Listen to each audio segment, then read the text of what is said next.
이시 대표님을 큰 박수로 환영해 주시기 바랍니다. 예.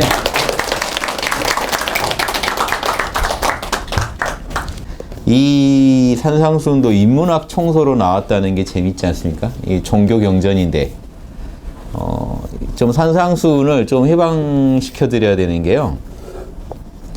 종교의 경전으로만 너무 규정돼 버리면 그 교인이 아니면 안 보죠. 그런데 논어나 이런 글들, 노자 이런 글들은요, 종교를 초월해서 서양인들한테도 정말 많이 읽힙니다. 논어 노자는 몇백 년 됐어요. 읽힌 지가 서양에 들어가서. 서양의 어떤 근대화에도요, 이 노자나 논어가 끼친 영향이 큽니다. 그때 지식인들이 다 그걸 보고 또 동양에서 온 인문 정신에 감화돼서 서양의 어떤 근대적인 문화가 만들어지고 해요. 그래서 그런 부분도 생각하신다면 이 종교를 좀 초월해서 인류 보편의 어떤 본질을 다루는 어떤 책으로서, 고전으로서 인류에게 다가간다는 건 정말 의미가 있거든요. 그런데 산상수훈은 너무 묶여 있어요. 이것 자체가 지금 이것도 지금 종교 코너로 갈까 인문 코너로 보낼까 해서 고민하다가 종교 코너로 보냈습니다. 인문 달고 있는데 사실 뭐 보는 분은 상관없지만 이게 어디에 놓일 거냐도 이제 고민하게 될 그런 책이거든요. 정도의 책인데 왜 종교로 보냈냐면 이제 종교를 가지신 분들이 찾는 코너에 이게 놓여 있으면 어떨까 하는 게 또 궁금해서 그렇게 해봤습니다. 그래서 사실 저희 입장은 두 군데 다 놓고 싶은데요. 하여튼 이 인문학 총서로서 산상수훈을 얘기하게 된 거는 산상수훈에 담겨진 그 보편적 진리가 모든 인류에게 알려지고 또 이 올바른 삶을 살고 또 인간이 어떻게 살아야 되는지 답을 찾는 데 도움이 됐으면 해서 하는 그 바람으로 한 거고요. 제가 뭐 내용도 좀 간단하게 소개해 드리면요. 이게 좀 기독교인 분들한테 바로 권하시기 좀 불편하실 수도 있어요. 그래서 제가 이 제목을 인문학이라고 한 겁니다. 너무 욕하지 마시라. 그냥 보시고 바로 이단이라고 하실 것 같아서 이단이 아니고 인문학적 접근을 한 거다라고 좀 해명을 해주시는 게 일단 제 입장에서는 산상수훈의 본질을 더 어느 목사님보다 신부님보다 제가 드러냈다고 자신하지만 제목을 왜 이렇게 공색하게 달았느냐 인문학이라고 그 종교 신자분들이 납득 못 하실 수도 있을 것 같아서요. 지금 현재 교회에서 얘기되는 거랑 너무 내용이 달라서 이제 방편으로 인문학이라고 쓴 겁니다. 그냥 인문학적 접근이니까 편하게 들으시라 하는 차원에서요. 그런데 사실은 내용은 꼭 산상수훈을 인문학으로 봤다기보다는 예수님의 본뜻이 이거였을 거라는 거를 추적해낸 책입니다. 하지만 지금 그 종교단체에서 지도하는 내용과는 좀 다를 수 있어서 뭐가 다르냐? 예수님이 오셔서 인류의 죄를 다 대신해서 본인의 피로 갚으시고 돌아가셔서 우리는 예수님만 믿으면 구원받는다는 식의 논리가 이미 기본이 돼버려서 쉽게 말하면 예수님이요 그 술집에서 여러분 술값 다 내주셨다는 거예요. 여러분은 그 술집에 가서 예수님 이름만 대면 돈 안 내도 된다는 거죠. 이런 식 논리가 에고는 받아들이기 편해요. 좋아해요. 믿기만 하면 되니까. 그래서 제가 이 산상수훈 강의를 몇 년 전에 했나요? 2012년에 한 걸로 기억해요. 해가지고 팟캐스트에 올렸을 때 20만 조회수가 나왔어요. 책 뒤에도 써있지만 저희도 안 믿기는 숫자였지만 문제가 들으시고 저에 대해서 단 악플이죠. 악평이 뭐였냐면 왜 이렇게 어렵게 살지? 예수님만 믿으면 되는데. 그러니까 제 내용을 보면은 양심껏 살아라잖아요. 양심대로 살아라. 예수님이 이 땅에 다녀가신 거는 양심대로 살아라는 걸 얘기해주고 싶으셔서고 온몸으로 양심대로 사는 모습을 보이셨다. 그 양심을 성령이라고 부르고. 그래서 내 뜻대로 안 하고 성령 뜻대로, 양심 뜻대로 그렇게 살다 그 모습을 생을 걸고 자기가 십자가에 못 박히더라도 양심을 따르는 삶을 보여주신 게 저는 더 큰 의미가 있다고 보는데 예수님이 그때 우리 것까지 그때 태어나지 않은 사람들의 모든 죄까지 다 탕감해주고 갔다는데 더 포인트를 두는 분들 입장에서는 이런 얘기가 달갑지 않아요. 진짜로 달갑지 않아요. 달갑지 않은 정도가 아니라 싫어요. 왜냐? 예수님만 믿으면 지금 천국행 티켓을 끊었다고 생각하는 분들한테 이 책을 보고 나면 일상의 모든 순간에 양심의 뜻을 따르지 않으면 천국은 꿈도 꾸지 마라는 내용으로 쓰여져 있단 말이에요. 그래서 이게 좀 충격적일 수 있습니다. 그래서 너무 맹목적인 신앙 가지신 분들이 바로 이 책을 접하시기엔 좀 힘드실 수 있다. 그래서 앞에 경고문이라도 달았어야 되는데, 이렇게 너무 신앙이 깊으시거나 이런 분들은 일단 좀 극혐일 수 있으니까 자제 바란다. 예수님 말씀이 그렇게 극혐이 될 수도 있는 거예요. 설명에 따라. 그래서 그런 경고를, 왜냐하면 영원히 안 된다는 게 아니라 그런 생각이 조금이라도 좀 깨진 뒤에 보시면 도움이 되겠다 하는 생각도 있습니다. 근데 제 걱정이고요. 그런 분들도 보시고 뭐 욕을 해주셔도 좋아요. 또 보시면서도 또 뭔가 자기 내면에 또 양심의 울림이 있을 수 있거든요. 그래서 그분들 절대 보시면 안 된다가 아니라 좀 걱정이 된다. 보셨을 때 좀 충격받으실 수도 있고, 권해주신 분이 괜히 격렬한 비판을 받으실 수도 있다. 그래서 좀 제가 우려되는 부분이라. 그런데 조금이라도 상식이 있는 기독교인이라면 보시면 엄청난 보물을 발견하실 수도 있다. 지금까지 왜곡되어 있는 해석에서 벗어나서, 왜 왜곡되어 있다고 하냐면요, 교회에서 산상순을 지도할 때는요, 여러분한테 지도할 때는 순수한 예수님 말씀을 가르치려는 분들보다, 그런 분도 계시겠지만 대부분은, 이거는 제가 그 목사님들한테 들은 얘기입니다. 실제로 이 현장에서 나가서 신학대에서 배울 때는 다 객관적으로 배워요. 그래도. 그런데 현장에 나가서는 그렇게 할 수 없다는 거예요. 왜냐? 이 엄청난 돈이 걸린 겁니다. 교회라는 그 조직이 걸린 거예요. 목사의 말 한마디가 신자들을 이게 떨어져 나가게 만들면 큰일 나는 거예요. 그래서 감히 신자들한테, 믿기만 하면 구원받는다는 분들한테 당신 이래서 천국 갈 것 같소? 양심 지켜야 천국까지. 최소한 황금률 지키고 예수님이 생각하는 완전한, 또 이 빛과 같이 밝은 사람이 돼야지. 그리고 성화된, 바울이 말한 성스러워진 사람이라야 천국 갑니다. 이 말을 어떻게 해요, 대놓고. 그렇게 했다가 만약에 신자 떨어져 나가면 어떤 목사가 그런 걸 가르친 거야 하면 그 양반이 피해 볼 수 있는 내용입니다. 즉, 현장은 이미 이 틀이 짜져 있다는 거예요. 거기서 이런 얘기 하고 싶어도 못 하실 수 있어요. 그래서 제가 예전에 이 근처에 돌아다니다가 어디 박물관에 갔나요? 한 분이 다가오시더니 목사님이었어요. 제 강의 열심히 듣고 있다고. 그러면서 양심 위주로 성경을 다시 공부하고 있다고. 그래서 양심에 대해서 궁금한 거 저한테 좀 묻고 가신 적도 있었어요. 그냥 길에서 그런 일이 벌어진 적도 있습니다. 그래서 이게 참 뭔가 바라는 분들이 많이 계실 거다. 그래서 이 강의를 강의로만 날려버리지 말고 꼭 책으로 내고 싶었어요. 강의는요, 저도 제가 강의한 그 강의는요, 어디서 뭔 말했는지 정확히 못 찾아내요. 몇 분 몇 초에 뭔 말했는지. 왜냐하면 말이라는 건요, 여러분 들을 땐 다 아실 것 같죠? 한 편 딱 보고 나면 남는 거 몇 개 안 돼요. 그거 기억하시는 거. 그래서 책이 좋은 게, 책은 밑줄도 긋고 뭐라도 더 흔적을 남길 수 있잖아요. 그래서 여러분이 좀 더 제가 강의한 것들도 책으로 다 내드리려고 하는 게, 좀 더 그런 내용들을 여러분 걸로 소화하시려면 곁에 두고 자꾸 줄 쳐가면서 보세요. 저희 학당에 오셔서 제 책 보신 분들은 아시겠지만 제 책은 거의 수험서 수준으로 되어 있습니다. 논어맹자고 뭐고 다 수험서 수준으로 형형색색 이 펜 칠해져 있어요. 왜냐? 보고 또 보고 해요. 저는 한 달 안에 또 봐요. 잊어버린 거 있어요. 사람 뇌는요, 분명히 보고 일주일 뒤에 다시 봐도요, 내가 밑줄까지 치고 별표도 쳐놓은 것도 기억이 하나도 안 나요. 누가 와서 했는지 알 수가 없습니다. 그래서 보고 또 보고 해서 내 거로 만들다는 게 쉬운 일이 아니다 하는 거. 그래서 왜냐, 안 그러면 여러분은 여러분 생각대로만 사세요. 여러분이 성령 뜻대로 지금 살고 계시나요? 자명하신가요? 당당하신가요? 그게 아니시라면 계속 이런 자극을 받으셔야 돼요. 안 그러면 사람은요, 인간은 자기 편한 대로, 익숙한 대로 생각하고 말하고 행동하기 마련입니다. 그걸 한번 고치시려면 이런 고전을 많이 접하시라. 그래서 종교 불문하고, 불교인들도 여기 많이 계실 거예요. 불교인들도 꼭 산상순 인문학 보시면서 진정한 대보살이신 예수님이 이렇게 중생을 위해 살다 가셨구나, 진리를 가르쳐 주려고 오셨구나, 이런 거 꼭 깨달으시기 바랍니다. 제가 그 수원 교구청에 수녀님들 한 150분 전국 수녀연합회에서 이렇게 교육받으시는데 가서 3시간 정도 양심 강의하면서 이런 내용 다 말씀드렸는데 정말 잘 이해하시더라고요. 어떤 강의보다 이해도가 높았어요. 수녀님들이 늘 고민하시는 주제였나 봐요. 특히 이 천주교는 양심 얘기를 좋아하죠. 양심 성찰이라는 것도 천주교에 원래 있어요.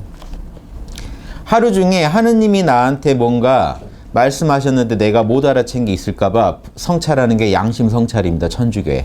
그래서 누구보다 이해 잘 하실 수 있어요.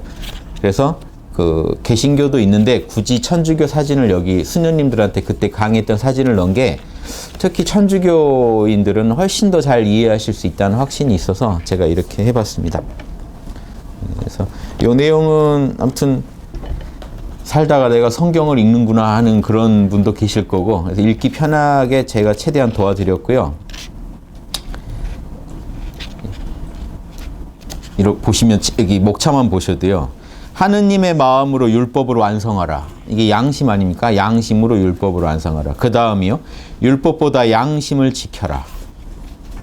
속마음으로 죄를 짓지 마라. 오, 재밌네요. 이 제목만 읽어도. 타당한 이유 없이 아내를 버리지 마라. 뭐 요즘은 남편을 버리지 마라 이렇게 들어갈 수도 있고, 요즘 뭐 이게 누구나 버릴 수 있죠. 그래서 이 옛날 이 내용의 본문에 그 내용이 있어서 이대로 썼는데 요즘식으로 하면 타당한 이유 없이 이혼하지 말아죠. 이혼하지 마라. 그 당시에는 좀 불법적인 일들이 엄청 자행될 때요. 근데 지금 생각해 보시면요. 지금 중동의 명예살인 같은 터무니없는 짓도 있지 않나요? 그러면 이때 이스라엘은 어땠을까요? 십계명이란 율법을 남성 위주로, 기득권 위주로 적용했을 때 이 약자들이 얼마나 이렇게 험한 일 당했겠어요. 그러니까 율법대로 처벌하는 게 먼저가 아니라 먼저 사랑해줘라 상대방을, 이 얘기를 하신 거예요. 그래서 원수를 사랑해라, 사랑해라. 그 가늠한 여인이 그 돌 맞아 죽게 생겼을 때 그땐 진짜 돌을 던져 죽여요. 지금도 그런데 그런 중동 쪽에 그런 처형하죠. 그 아마 간통 이렇게 걸리고 하면은 그냥 그 자리에서 돌 던져서 죽이고 해요. 예, 특히 힘없는 사람들, 여성들이 많이 그렇게 죽죠. 그래서 그런 지금도 일어나고 있는 일에 대해서 예수님이 얘기하고 있다고 생각하시면 좋겠어요. 율법 지키는 거, 그건 신성한 의무입니다. 유대인들한테. 그거 좋은데 율법에 분명히 그대의 이웃을 그대 몸처럼 사랑하라 이게 있어요. 그러니까 이런 건 빠지고 뭐 죄 지으면 돌로 쳐 죽여라 이런 것만 쏙쏙 와닿는단 말이죠. 내 일 아닌 것만. 그러니까 율법 지키겠다고 돌 들고 있는 사람들한테 죄 없는 자가 던져라 하니까 다 가버렸잖아요. 그래도 양심은 있어서 갔죠. 그러니까 이런 그 당시 현장을 이해하시면서 읽으셔야지, 안 그러면요. 사랑하라, 율법을 무시하라 이렇게 해석하시는 분들 많아요. 율법 중요한 게 아니다. 예수님만 믿으면 된다. 사랑하라도 아니에요. 그 자리에 예수님만 믿으면 된다. 율법도 안 지켜도 된다. 이래가지고 천국 갈 생각하고 계시면 그런 분들이 지금 많이 가버렸으면 천국 이미 여러분 갈 곳이 아닙니다. 율법도 못 지키는 분들이 천국 가가지고 지금 여기 보세요. 율법보다 더한 걸 요구하고 계신 거예요. 산상수훈에서 예수님이 요구하고 계신 건요. 율법만 지키는 사람들한테, 율법 지키겠다고 하면서 이웃을 사랑하지 않는 사람들한테 양심으로 율법을 완성해야지, 율법을 지켜야 율법이 의미가 있게 되지, 양심 빠지면 율법은 의미가 없다. 그러니까 율법 지켜라. 당시 바리새파들이 율법의 달인들인데 뭐라고 비판했나요? 독사의 자식들아. 예, 아주 뭐 지금 우리나라에서는 아주 개자식들아 이 정도, 이거보다 더 센 욕을 한 거예요. 독사의 자식들아는요, 너희는 사탄의 자식이야 이런 뜻이에요. 그러니까 개자식 수준이 아니에요. 진짜 악마의 자식들아.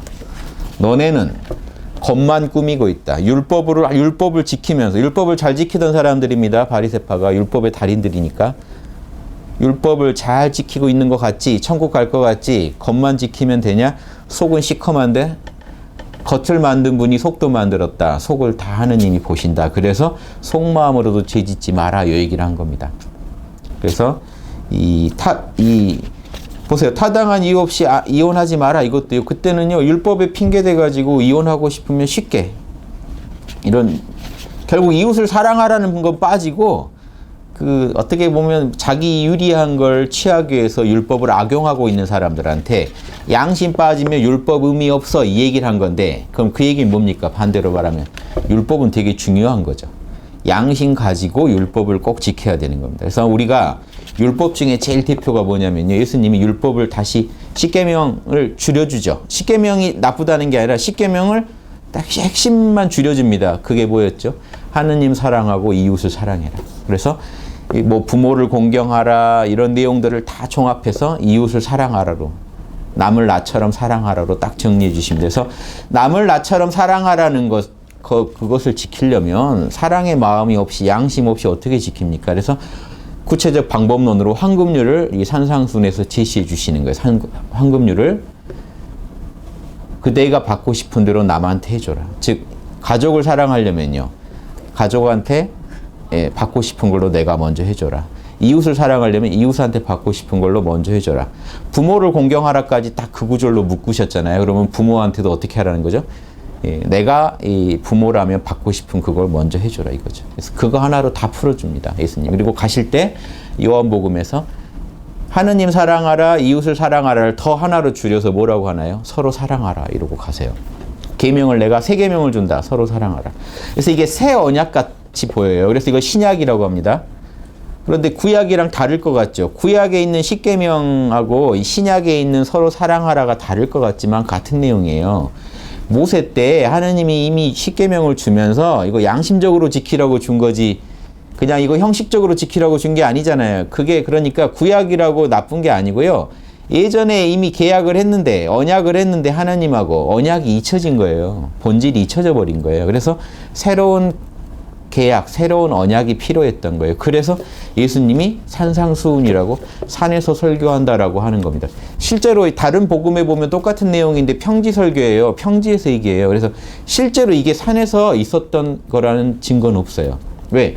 똑같은 이 설법이 다른 설교가 다른 복음에서는 평지에서 설해지거든요. 왜 굳이 산이라고 했을까요? 모세가 산에서 십계명을 받죠. 구약이 처음에 하느님하고 계약을 맺을 때 산에서예요. 산이 신성한 곳이에요. 땅 중에 하늘에 제일 가까운 곳이죠. 하느님에게 제일 가까운 곳이기 때문에 산에서 계시를 받아야 돼요. 이게 제일 신성한 걸로 인정됩니다. 구약에 상응한다는 의미를 주려고 지금 산상수훈의 내용이 이 신약, 새로운 언약, 신약의 핵심인 거예요.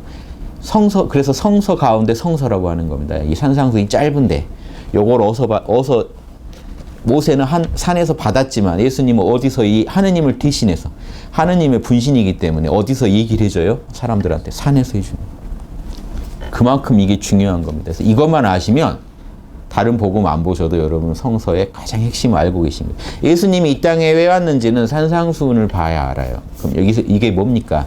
유대인들한테 율법만 그렇게 잘 지킨다고 천국 가는 게 아니고 성령의 마음으로, 양심의 마음으로 지켜야만 천국 간다. 그러면서 뭔 얘기를 하시죠? 이 얘기를 하세요. 그대들의 정의로움이 율법학자와 바리새파들의 정의로움을 능가하지 않으면 결코 하늘나라 못 간다. 율법을 더 끝내주게 잘 지켜야만 하늘나라 간다는 얘기예요. 그래서 교회 다니는데 율법을 무시하고 부정한다, 예수님 뜻이 아니에요. 예수님은 그 율법의 본질이 뭐였죠? 황금률이라는 걸 알았기 때문에 율법은 누구보다 잘 지켜라 이겁니다. 다만 율법만 지키고 천국 간다고 생각하지 마라. 하나님 마음으로, 내 안에 있는 신성의 마음으로 율법을 지킬 때 천국 갈 수 있다.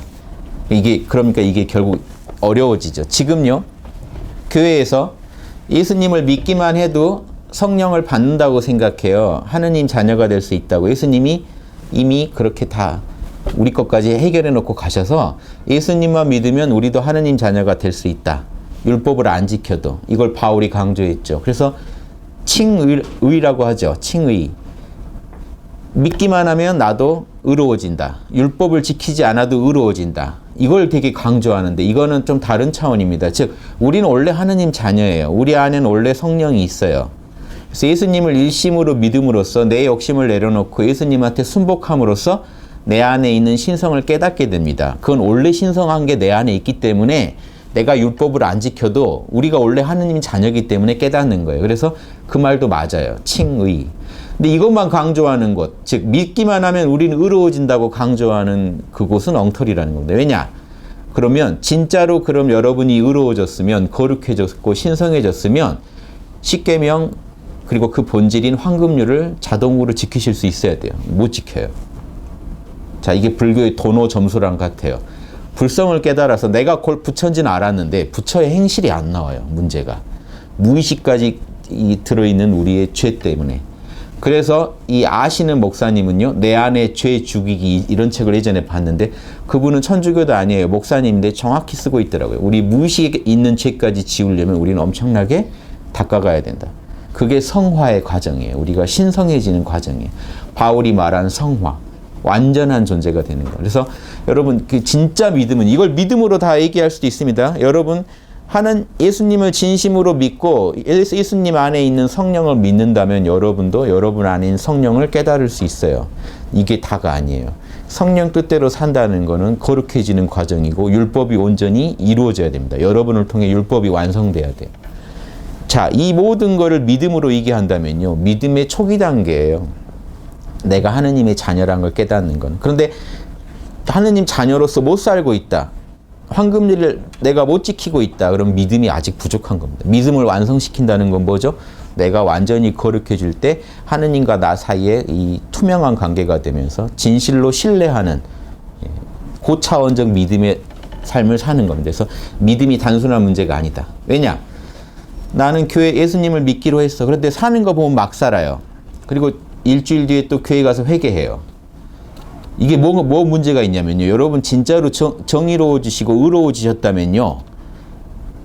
예수님을 믿으면서 의로워지셨다면 일주일마다 교회 가서 회개할 거리가 없어야 돼요. 안 그래요. 넘쳐나요. 자, 이건 왜 그럴까요? 의로워지지 못해서 그래요. 자, 이걸 못 받아들이세요. 그건 여러분 믿음이 아직 부족해서 그럽니다. 믿음이 진짜로 성숙된다면 여러분은 죄를 지을 수 없게 됩니다. 황금률대로 안 살 수 없게 됩니다. 그게 율법의 완성이에요. 그 얘기를 하고 싶으셔서 예수님이 히브리서 보면 불어, 연약하고 유혹에 시달리는 인간의 몸으로 오신 거예요. 이게 불교로 치면 보살의 모습으로 온 겁니다. 부처가 보살의 모습으로 온 거예요. 보살은 중생성을 가지고 있거든요.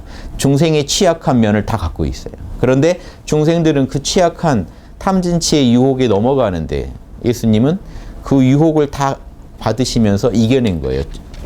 이겨내고 돌아가셨어요. 그게 이 예수님의 위대한 부분이고 예수님이 오신 이유입니다. 그런데 히브리서는 그 얘기를 그대로 해요. 거기다 하나 보태요.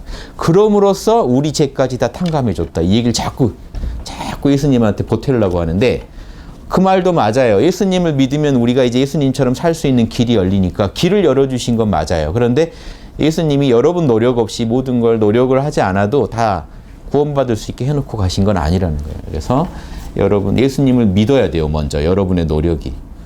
그리고 예수님 안에 있는 이 양심, 살아있는 성령을 믿어야 돼요. 확신해야 됩니다. 근데 지금 이게 믿습니다 해서 확신이 되나요? 안 돼요. 진짜로 여러분 안에 양심이 살아있고 성령이 살아있던 걸 아시려면 그 정도 믿음, 확신을 이루시려면 여러분 내면을 정말 순수하게 만들어야 됩니다. 모든 걸 내려놓고 이 신성 안에서 여러분 에고의 작용을 다 내려놓고 맡기실 수 있어야 돼요. 여러분의 생각을 판단 중지하고 모든 걸 신한테 맡기실 수 있어야 돼요. 이건 깊은 명상의 체험입니다. 이런 체험을 거쳐서 믿음이 생겨요. 내 안에 성령이 하나님이 계시구나. 그 하나님의 마음이 내 안에 있는 양심이구나. 이거 깨달으시는데 엄청난 수행이 요구합니다. 사실. 고행이 요구합니다. 그게 믿음이 성숙돼 가는 과정이에요. 여기서 끝나지 않아요. 그걸 깨달아도 다시 여러분이 매사에 양심대로 사시는, 황금률에 맞게 사시는, 내가 바라는 거를 남한테 해주는 삶을 사는 데까지는요, 엄청난 또 다른 이 무의식의 정화까지가 필요해요. 그걸 성화라고 합니다. 자, 이런 얘기 드리는 게 이 책인데 교회 다니시는 친구분한테 쉽게 전하실 수 없겠죠. 그런데 또 하나 희망을 걸어봅니다. 이게 만약에 교회에 들어가면 어떤 기적이 또 일어날까? 예수님이 왔다 가신 이 속사정을 2000년 만에 이걸로 만약에 이렇게 찌라시로 만들어서 뿌려버리면 교회에선 어떤 재밌는 일들이 일어날까? 또 그것도 두근대기도 해요. 그래서 제가 절대 함부로 드리지 마라고 경고하면서 또 한편으로는 또 뭔가 재밌는 거 보고 싶으면 한번 드려보십시오. 인간관계 좀 끊어질 생각하시고 드리시라는 거예요. 그러니까 각오하고 드리라는 거지 드리지 말라는 게 아니라 각오하고 드리시고 드린 뒤에는 연락을 좀 끊으시든가 연락을 받지 마시든가. 근데 이게 예수님이 재림하길 기다릴 게 아니라 예수님이 다녀가셨던 뜻을 제대로 우리가 상기하는 게 재림하시는 것만큼 뭔가 폭발적인 어떤 변수가 되지 않을까요? 인류의 삶에. 지금 예수님이 왜 다녀가시는지 인류가 잊어버렸어요. 2000년 만에. 예수님 그렇게 와서 고생하고 가셨는데 잊어버렸다니까요. 지금 몰라요. 우리 구원해 주려고 다녀가셨어. 막연하게 이렇게만 알고 있어요. 그래서 예수님 믿으면 구원 받았대 이렇게만 알고 있어요. 예수님이 그거 깨달으라고 다녀가셨을까요? 아닌 것 같잖아요.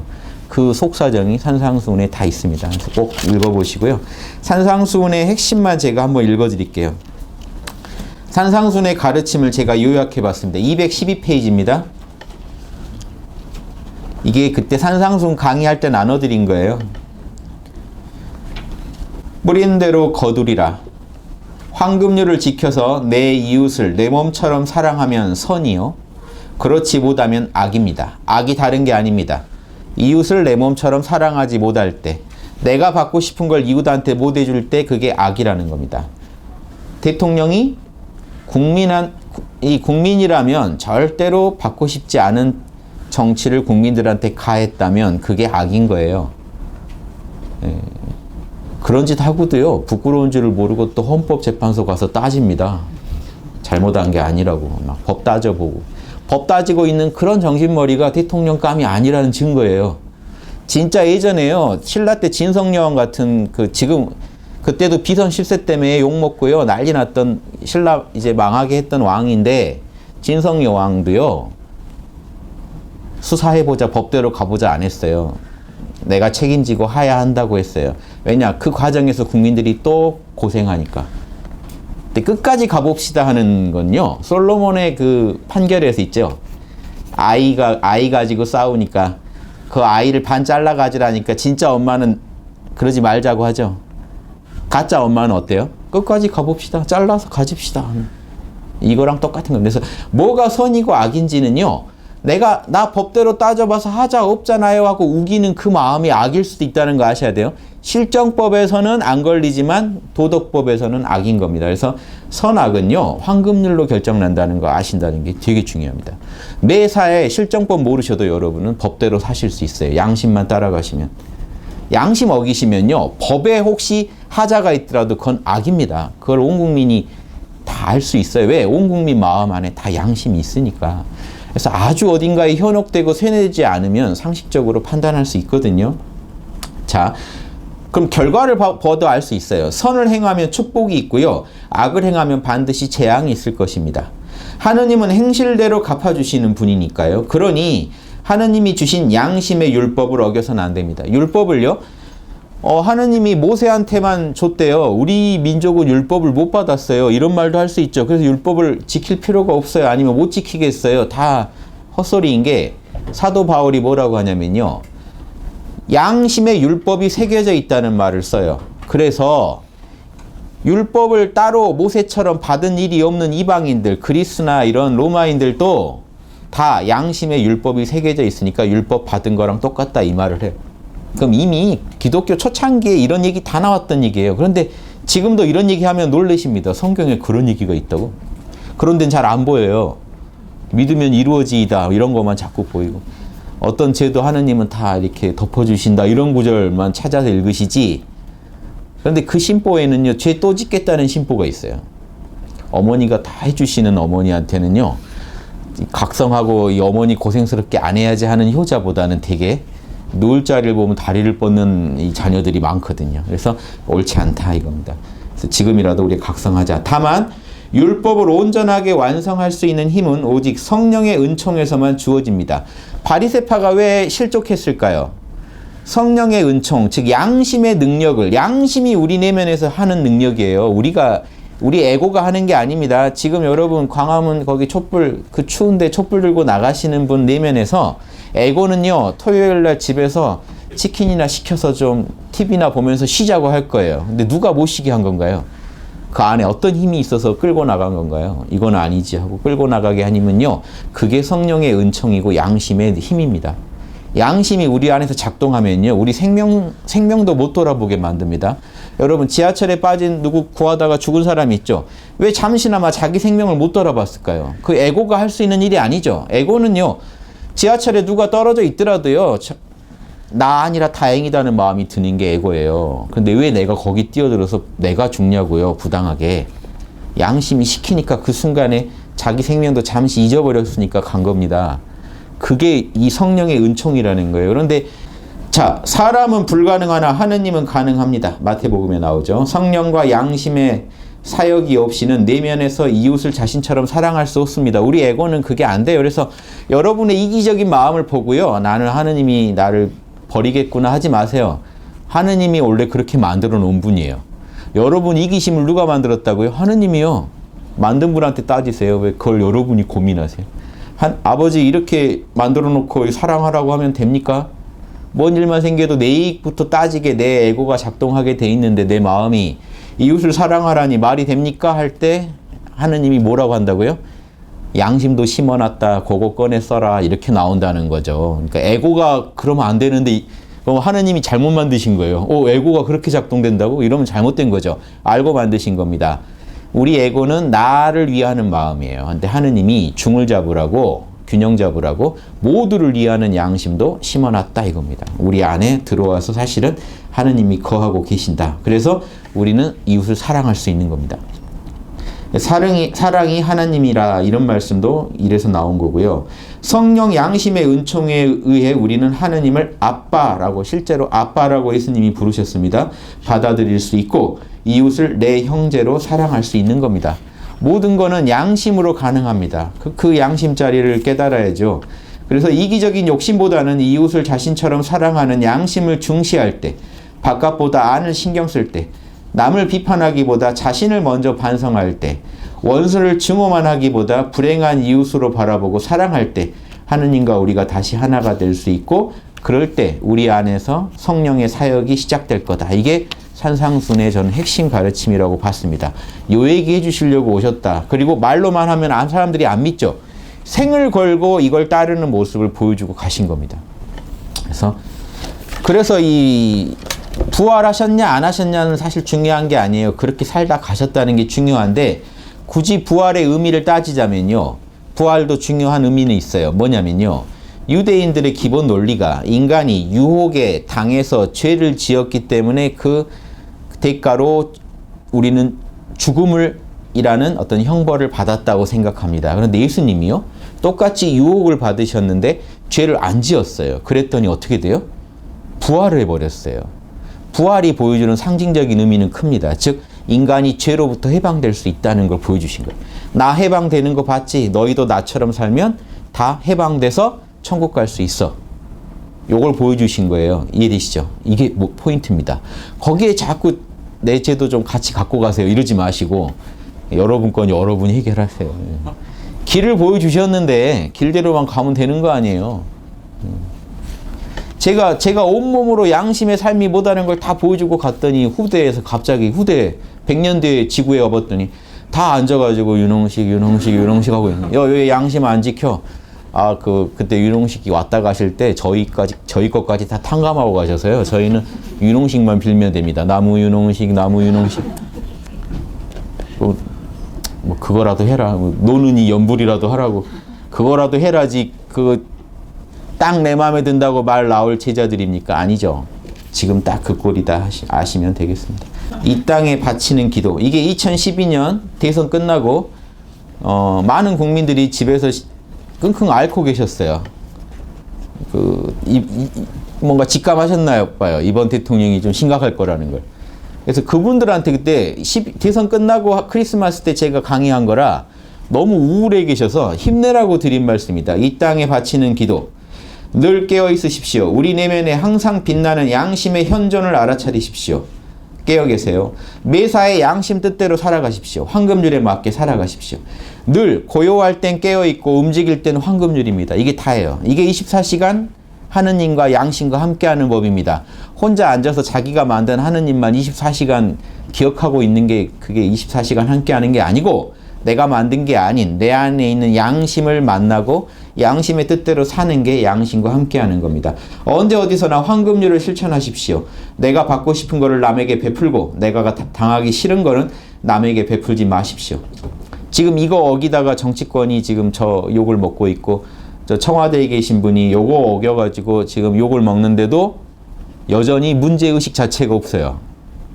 남을 돌아보지 마십시오. 하지만 이런 현실에서도 대통령만 비판하고 말 게 아니라 우리부터 깨어나자 이겁니다. 내 삶은 내가 개척하는 거지 대통령한테 맡길 거예요? 나부터 깨어납시다. 남을 돌아보지 말고 나부터 황금률 실천합시다. 나부터 내 가족한테 이웃한테 내가 당해서 싫은 일 하지 말자 하는 운동을 합시다 이겁니다. 그러면서 정치권을 압박해 갑시다 이겁니다. 스스로 양심에 당당해야만 남과 세상을 바꿀 수 있습니다. 세상의 불의를 바로잡으려면 우리부터 양심에 떳떳해야 됩니다. 양심에 떳떳하지 않은 리더들이요, 양심적인 운동을 리드하다가 그 양반의 어떤 잘못된 과오가 비양심적 행각이 드러나 버리면 한 방에 날아갑니다. 국민들의 힘까지 다 날려버려요. 그런 일 많죠. 많은 분들이 멘토로 떴다가 사라진 게 뭐였나요? 캐니까 막 숨겨놓은 아들이 있고 막 행복전도사가 자살하시고. 지금 그러니까 우리가 멘토를 쉽게 못 믿는 이유 있죠? 믿었다가 나중에 꼭 뒤에 캐보면 뭔가 있더란 말이에요. 어둠이. 그러니까 우리부터 당당하지 않으면서 이 세상을 어떻게 밝게 하겠냐는 겁니다. 지금 이 순간 우리 자신부터 양심의 인도에 따라 황금률을 실천하는 복된 삶을 살아버립시다. 정치권에게 맡기지 말고 이때 대선 때 패배감에 그냥 못 견디는 분들한테 드린 말씀이었어요. 그냥 복된 삶을 사세요. 대통령한테 인생을 맡기지 마시고. 행한 대로 갚아주는 하나님이 반드시 이 땅에 이 결에 온 누리에 축복을 내려주실 겁니다. 우리가 먼저 복을 지읍시다. 양심적으로 사는 운동을 일으킵시다. 그날이 멀지 않았습니다. 오직 양심입니다. 그래서 양심으로 힘냅시다 했는데 결과가 또 안 좋게 났죠. 결국. 그런데 지금 답도 그래요. 지금 답도 우리가 양심적으로 무장합시다 이겁니다. 이런 얘기하면요. 꼭 그런 분이 있어요. 우리만 양심하면 뭐합니까? 저기 청와대에서 안 지키고 국회의사당에서 안 지키는데 그래서 그러면 다 같이 안 지키자는 건가요? 뭔가요? 지금부터 지키세요. 우리부터 지키세요. 우리가 뭔 얘기냐면 우리가 양심을 안 지키면요. 뭐가 비양심인지 구분을 못합니다. 따라서 지금 이 청와대 국회 이 문제가요. 하루 이틀 문제입니까? 몇 년째 병이 커져오고 있는데 아무도 왜 모르고 있다가 지금 와서 갑자기 난리가 난 것처럼 구시나요? 그땐 방치하다가 공기가 계속 더러워지는데 방치하다가 어느 날 숨 못 쉴 정도 되니까 화내는 거랑 똑같아요. 계속 더러워지고 있었거든요. 계속 탁해지고 있었거든요. 그때 미리 조치를 취했어야 되는 거 아닌가요? 지금도 그래요. 지금 이 대통령 큰 건이 있죠. 이 외에도 수많은 작은 건에 이 언론에 나타나는 수많은 악의 징조들이 지금 보입니다. 저거 이대로 뒀다면 큰일 나겠다는 것들이 지금 언론에 계속 나타나는데 또 이런 일은 묻혀지고 잊혀지고 있죠. 이게 나중에 아주 크게 터질 때 또 난리 날 겁니다. 어쩌다 일이 이렇게 됐나 하고. 그런데 그러려면요. 깨어있는 민주시민이 계속 이 사회를 지켜보고 계셔야 되잖아요. 그래서 양심 지킴이들, 양심적 시민들이 중요한 겁니다. 깨어서 보고 계셔야 돼요. 그래서 작은 거 하나도 요거 좀 이상한데?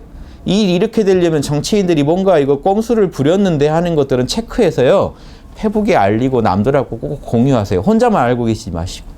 알리고 공유해서 이거 꼭 기억해 두세요. 기록해 두세요. 국민들은요, 정치인들은요, 잘 잊어버리는 국민들을 정말 좋아하겠죠. 지금 이것도, 이런 사안도요, 조금 지나면 잊혀집니다. 벌써 여러분 많이 잊어버리지 않았나요? 차원병원 뭐 이런?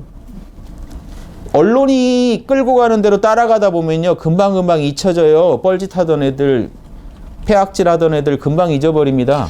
한참 되짚어 봐야 돼요. 그때 누구한테 막 욕했던 기억은 있는데 기억이 안 나요. 자, 이게 깨어있지 못하다는 증거입니다. 깨어있는 이 양심 지킴이 민주 시민들은요, 과거의 악도 꼭 기억하고 있다가 갚아줘야 됩니다. 하느님이라면 반드시 갚아줘요. 악을 저질렀으면 대가를 주는데 국민들이 주인인 세상에서는요, 주권을 지금 국민이 갖고 있으면 어떻게 해야 돼요? 죄를 저지른 정치인들은 반드시 갚아줘야 돼요. 그래야 다시는 죄를 안 짓습니다. 근데 주인이 눈을 풀고 있기 때문에 또 하고 또 하고 하는 겁니다. 해도 괜찮을 것 같으니까. 하느님이요, 죄를 우리가 지었는데 벌을 안 주시는 것 같은 눈치가 보이면 죄를 누가 안 짓겠어요. 그래서 하느님 대신에 국민이 주인인 나라니까, 국민이 주인이니까 깨어 있읍시다. 그 얘기 드린 거예요. 우리가 깨어서 이 정치권까지 다 깨어나게 만듭시다. 그 거대한 힘이 우리 에고로는 안 돼요. 우리 양심에서, 우리 성령에서는 그 힘이 나옵니다. 저희가 홍익당을 만든 것도요, 국민의힘이 햇빛 같아도요, 돋보기를 통과하지 않으면 불이 쉽게 잘 안 나죠. 햇빛같이 뜨거운 우리 국민의 마음을 돋보기로 통과하게 해서 쉽게 불이 나게 하고 싶어서 홍익당이라는 돋보기를 하나 만든 거예요. 여기를 통과하면요, 국민의 마음이 지혜로워지고 파워풀해질 거라고 확신합니다. 국민들이요, 생업에 바쁘시다가 딱 생각이 정리 안 된 부분도 많아요. 근데 이런 책, 제 강의, 그리고 홍익학당의 주장을 들으시다 보면, 아니, 이 자식들이 하게 될 거예요. 뭘 사기당했는지를 아시게 될 거예요. 정확히. 말로 할 수 있어야 됩니다. 그래야 다시는 그런 일이 못 일어나게 우리가 막을 수가 있어요. 그런데 어떤 느낌 같은 느낌만 있어서는 안 돼요. 뭔가 사기당한 느낌 같은 느낌인데 말로 표현이 안 되죠. 또 사기당한다고 보시면 돼요. 그거는 사기를 부르는 행위입니다. 그 느낌, 미세한 느낌이 들었을 때 정확히 말로 표현해야 돼요. 이건 이래서 싫습니다. 이건 이래서 내가 당신을 고소할 겁니다. 이런 사람들한테는 절대 손 안 됩니다. 여러분 직장 다니시면요, 가서 인상 쓰고 계셔야지 대접받아요. 웃고 계시면 대접 못 받습니다. 험한 일이 막 밀려와요. 인상 빡 쓰고 있으면 함부로 안 하면, 속으로 막 욕하시면서 인상 쓰고 계시면 한 번 웃어줘도 감사해요. 여러분이 한 번 웃으면 되게 좋았나 보다. 우리가 잘했나 보다. 신기하죠. 못된 사람이 이 사회에서 성공하는 이유 아시겠어요? 못되게 살면 주위에서 조심합니다. 웃고 다니면 주위에서 막혀요. 신기하죠. 그런 사람들한테 제가 양심이 답입니다 그러면, 양심 무슨 호구대라고 지금 그런 소리 하냐고 합니다. 근데 제가 말한 양심은 그런 게 아니에요. 웃고 다니자는 게 아니라 인상 쓸 때는 빡 쓰고 다니세요. 다만 항상 황금률 모두를 이롭게 만들겠다는 그 확신으로 그런 행동을 하시고 지혜롭게 행동하시라는 거예요. 뱀처럼 때로는 간사하게 행동할 수도 있어야 됩니다. 지혜롭게.